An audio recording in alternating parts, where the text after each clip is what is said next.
Friend, নমস্কার বন্ধুরা। মিষ্টি অ্যান্ড মধুমিতাস কিচেনের আর একটা নতুন পর্বে তোমাদের সবাইকে স্বাগত।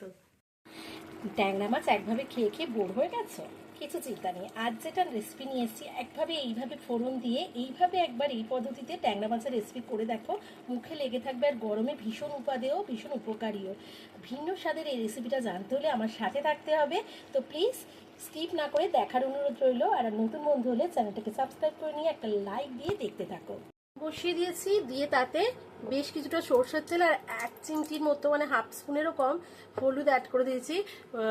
আঁচ ছাড়া মাছের এই ধরনের দিলে তেল ছিটে যায় না। আর একটু নুন অ্যাড করে দিয়েছি যাতে কড়াইতে আটকে না থাকে। এগুলো হচ্ছে টিপস।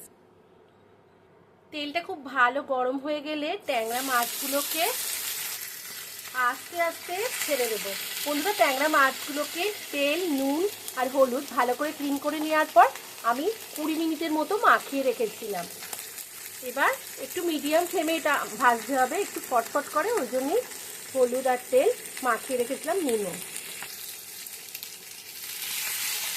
মাছগুলোকে আস্তে আস্তে উল্টে দেবো। যে কোনো মাছই খুব কড়া করে ভাজলে কিন্তু মাছের গুণাগুণ নষ্ট হয়ে যায় বন্ধুরা। আমি এই জন্য হালকা রং ধরা পর্যন্ত 2 পিসই ভেজে নেব। ঠিক এইরকম সোনালি রং ধরা পর্যন্ত 2 পিসই ভেজে নেব।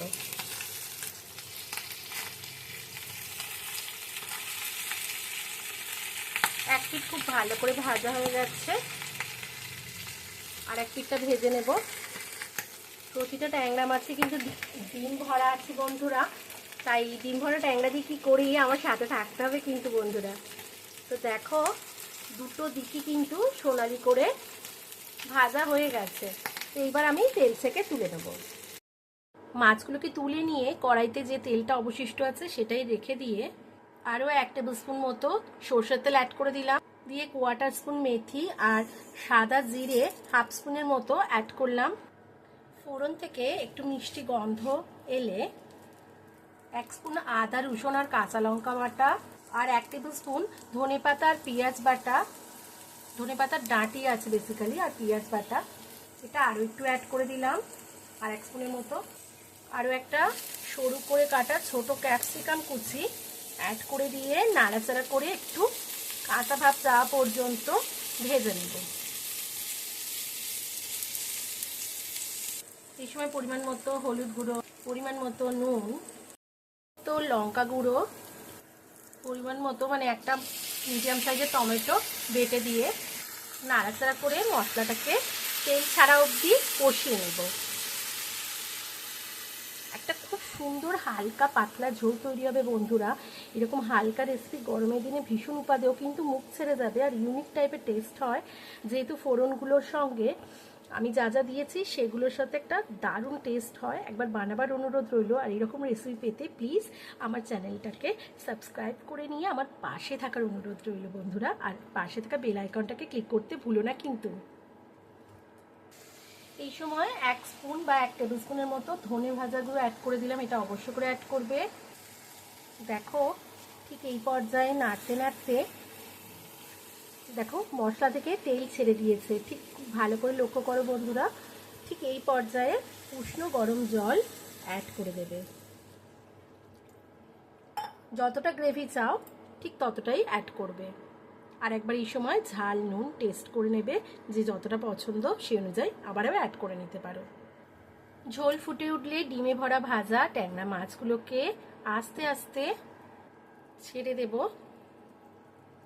এবং ঢাকা চাপা দিয়ে মিনিট 5 কি মিনিট 7 রান্না করে নেব খুব ভালো করে। রান্না আমার প্রায় শেষের দিকে, আর একটা কি দুটো স্পেশাল জিনিস অ্যাড করলে আমাদের শেষ হয়ে যাবে রান্নাটা। আর একটু ফুটিয়ে নিয়ে ফিরে আসছি। মিনিট 2 পর দুটো কাঁচা লঙ্কা চেরা অ্যাড করে দিয়ে মাছগুলোকে একটু উল্টে পাল্টে দেব। সব দিক সমানভাবে জুস যেন মানে মশলা আর জুস যেন ঢুকে যায় মাছের মধ্যে, তবেই তো টেস্ট হবে। আর মাছটা কিন্তু ভীষণ ভীষণ টেস্টি হয় বন্ধুরা, একবার বানানোর অনুরোধ রইল। শত শেষে কাঁচা সরষের তেল অ্যাড করে দিয়ে গ্রেভিটা নিজেদের পছন্দের মতো শুকনো করে নেব। তৈরি হয়ে গেল ট্যাংরা মাছের এই রেসিপি। ভালো লাগলে একবার বানাবার অনুরোধ রইল। আর ভালো লাগলে বানিয়ে লাইক শেয়ার কমেন্ট করতে ভুলো না কিন্তু প্লিজ বন্ধুরা। আর আমার চ্যানেলে নতুন বন্ধু হলে চ্যানেলটাকে সাবস্ক্রাইব করে নিয়ে পাশে থাকা বেল আইকন সহ ক্লিক করে নেওয়ার অনুরোধ রইল, যাতে চ্যানেলে আমি নতুন কোনো রেসিপি দিলে তৎক্ষণাৎ তোমাদের কাছে নোটিফিকেশন পৌঁছে যায়। আবার হাজির আসবো নতুন কোনো রেসিপি নিয়ে, ততক্ষণের জন্য ভীষণ ভালো থেকো, সুস্থ থেকো, টাটা।